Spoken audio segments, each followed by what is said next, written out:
sentinels of the desert, with their uplifted arms, appear to be begging for mercy as the ruthless sun's scorching rays beat down upon the parched, baked earth. Just a few short years ago, as history is counted, hardy pioneers in their covered wagons were creaking their laborious way along this trail. Caravans, the Pony Express rider, and even a lone prospector plodding along with his burro contributed toward reclaiming of this desert land and then passed from the scene. To a place similar to this, other pioneers set their faces toward the west, not to dig gold from the hills, nor to cause the land to thrive from their agricultural efforts, but to establish a community which through their ceaseless toil and endless strife, a new city was born. Hollywood, the motion picture capital of the world, with its paved boulevards, modern transportation, up-to-date theaters, stores, and hotels. Here came the Christies, the Seeleys, the Laskys, and DeMille.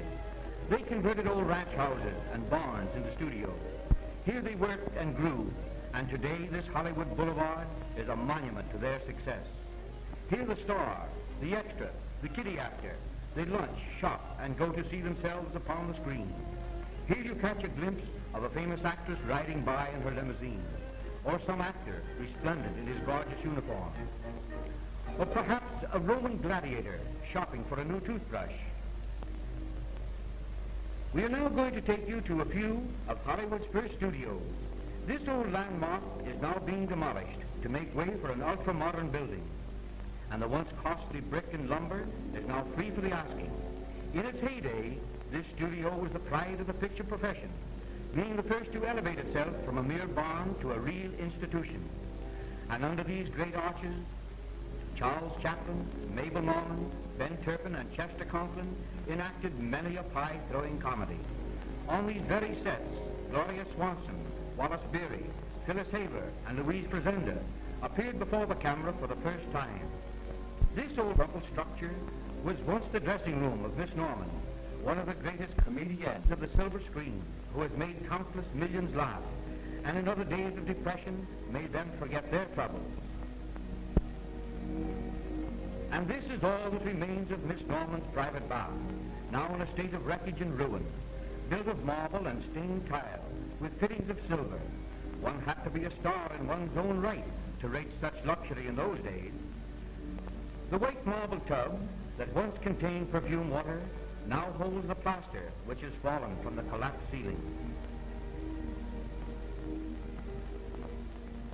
Another old pioneer studio still stands, battling father time and the ravages of the elements, feeble with age, with tattered and torn garments, waiting for the time when surrender is inevitable.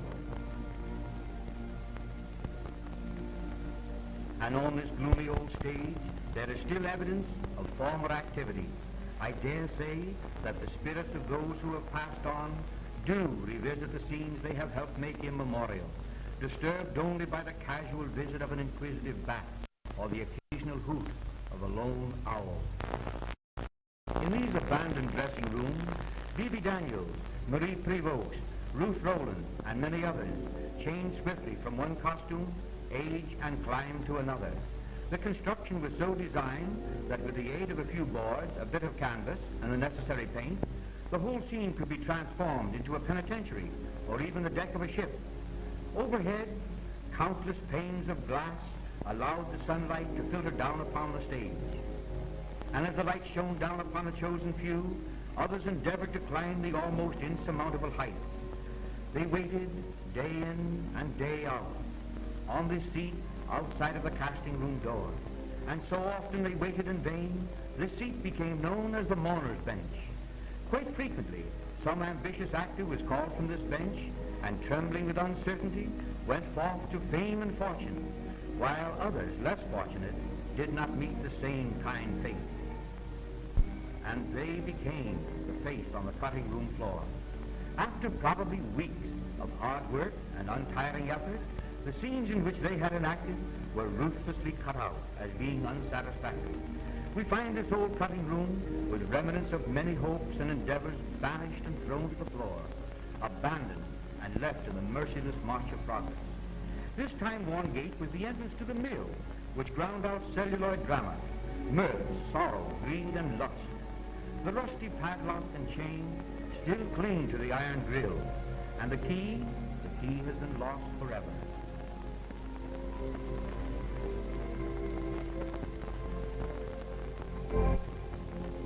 Another old studio has been the location of many a famous picture.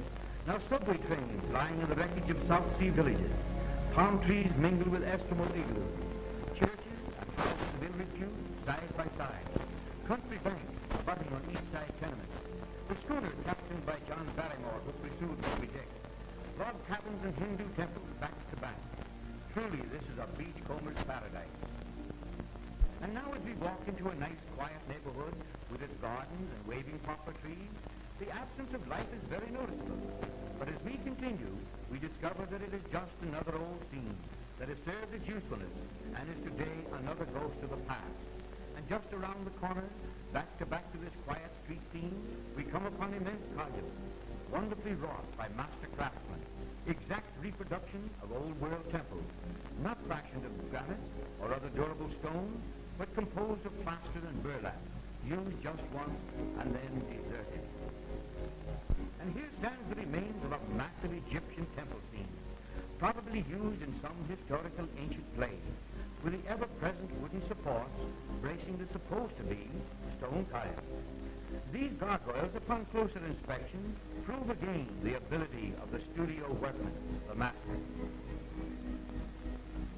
If you lived in Hollywood and upon returning home after a weekend spent at the seashore, you might find that the King of Graustark had erected a mammoth castle just over your backyard fence. Such is life in the movie city. And here is all that is left of the old Metro studio, where Rudolph Valentino started on his meteoric rise as Julio in the Four Horsemen of the Apocalypse, where he also made the sheep, Blood and Sand, and others. The universally beloved Rudy, while he is no longer with us materially, spiritually, he probably remains hovering over the scenes of his former triumphs.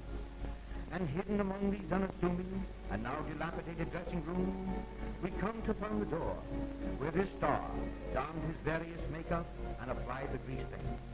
Wealth and fame could not be denied this almost perfect actor, who not only portrayed his part, but actually lived them.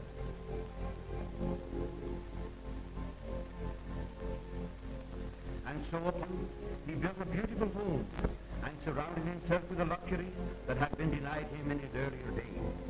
Perched high upon this crest, like the nest of an eagle, he appropriately named this abode Falcon Lair. Through this gate and up to the tower room, which was his den, his retreat, he was wont to go so often that it became a daily habit, and it is claimed by those near and dear to him that the spectral being of the departed Valentino still haunts the window where he gazed down upon the place he learned to love so well, Hollywood. New studios have now replaced these haunts of Valentino. Here is Warner Brothers, First National, at the foot of the hills of Hollywood. And not far distant, Universal City, one of the few to retain its original locale. Far away is the Fox Hill Studio, known as Movietone City, surrounded by actors' homes. And outside of these massive walls of the Metro Goldwyn Mayer, many an aspiring movie actor stands with awe. RKO, a newcomer to Hollywood, is in the heart of the business district, and within a few short blocks stands the impressive gates of Paramount. Once the studios were all on one street. They are now scattered in every direction. As the sun declines and dips into the broad Pacific, the lights of Hollywood start twinkling. The word premiere dramatically flashes almost every night. The stars shine down on the stars below as a new picture starts its career. And in this brilliant setting, we leave the great motion picture center of the world, which each day sends you new thrills, laughter, and happiness.